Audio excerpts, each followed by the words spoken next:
have the 3 News app. Of course, we send out news push alerts. Weather, obviously, always super handy to have whenever we have an active weather situation. Today we had a flash flood warning in town. I will say that without getting too into this, you know, the terrain here is nothing like the terrain in the Texas Hill Country. We tend to see water rise, but in many cases, it's not a rushing and rapid rise like they saw in the Texas Hill Country. Oso Creek is a spot that can be prone to big rises, especially way out Weber. There's a pass out there where, you know, if traffic's flowing over and that's over the road, it can be problematic. But, you know, flash flooding here is not of the same ilk as it is up in the Texas Hill Country.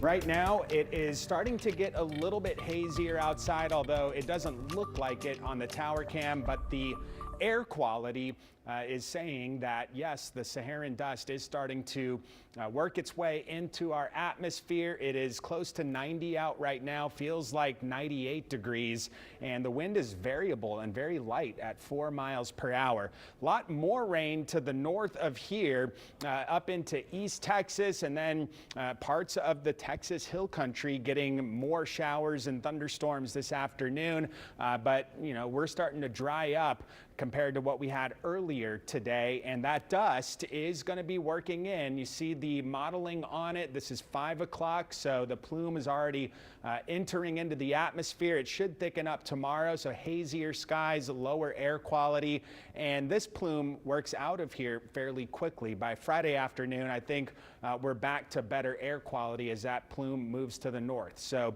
very hazy tomorrow, a drop in it heading into the weekend. May have a hint of it come early next week. And with that haze in place and the Saharan dust, I don't think tomorrow is going to be overly active. It's possible a rogue shower moves through, but it should be less active compared to the way today played out because of the uptick in Saharan dust. Tomorrow, less active. I think slight more activity on Friday. I'm going 30% or so for Friday and on Saturday, and that will be thanks to tropical moisture starting to come back into the region after the Saharan dust exits. So 30% or so Friday, Saturday, drop it a little on Sunday, and then next week the rain chances are looking a lot lower. So this is the general setup that we've got. A high pressure way off to the east, another one to the north and west. It's a peculiar little upper level feature that'll work up the Rio Grande between now and Friday, and that may give us a little chance for rain alone, in addition to this moisture that'll be coming in on Friday.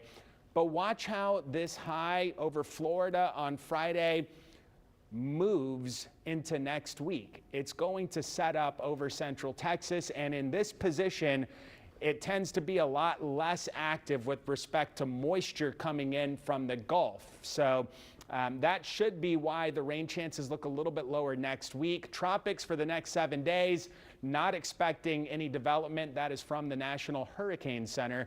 75 tonight, some passing clouds, southeast breeze 5 to 10. Tomorrow, hazier skies. With that Saharan dust in place, the air quality going to be lower.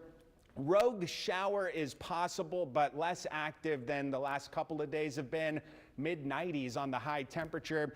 On the water, choppy 2 to 3 foot waves at a 5-second period. And after today's and tomorrow's Saharan dust moves out. Again, I've got rain chances at about 30% on the coverage for the area.